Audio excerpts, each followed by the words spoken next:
Nasa Krimang True Love po yan. Ba't criminology kinuha niya? Para pag nakita ko siya may kasama niya, mamarinig ko na lang sila. Tapos sinatas namin ng college, ayun, nagalo-lo na. Natakot na ako kuya, baka sa una lang ito eh. Nasa kanyang standard. Standard size. Janine po. Janine. Wait lang babe, ayusin mo. Ingat ka. Bye-bye. Love you. Ay, good to go. Bebe time kami kuya. Sana all.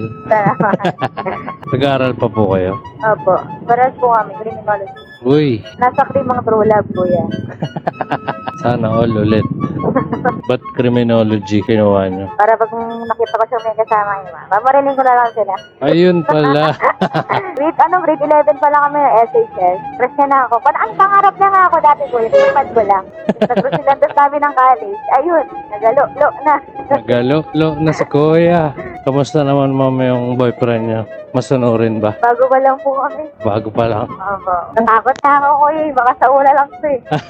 Pero okay naman, masaya. Gano'n na kayo katagal, ma'am? 1 month pa lang kami, kuya. 1 month pa lang. Opo. Fresh Pero na. grade 11 pa lang kami, magkakalala na kami. Varsity siya. Ako din varsity. Basketball siya, volleyball lang. Mukhang pinagdadahan na talaga kayo. Ano? Huwag mo nang marangin, kuya. Pero usog. Kato ka sa kahoy, kaso walang kahoy. Anong pangalan ng boyfriend niya? Jonathan Elvison. Jonathan ano? Elvison po. Ellison? Shoutout, Jonathan. Jonathan. Mag-text na maging Jonel. Jonathan. Jonel. Tangkad din eh, no? Opo. Nasa kanyang standard. Standard size. Talaga naman. Standard size. Pamasagi kay. Bugbugin ako ni Jonathan. Nabugbog pa. Ako yan, liit ko kasi. Yan. Yeah. Ay, pamasagi ko. Thank you po.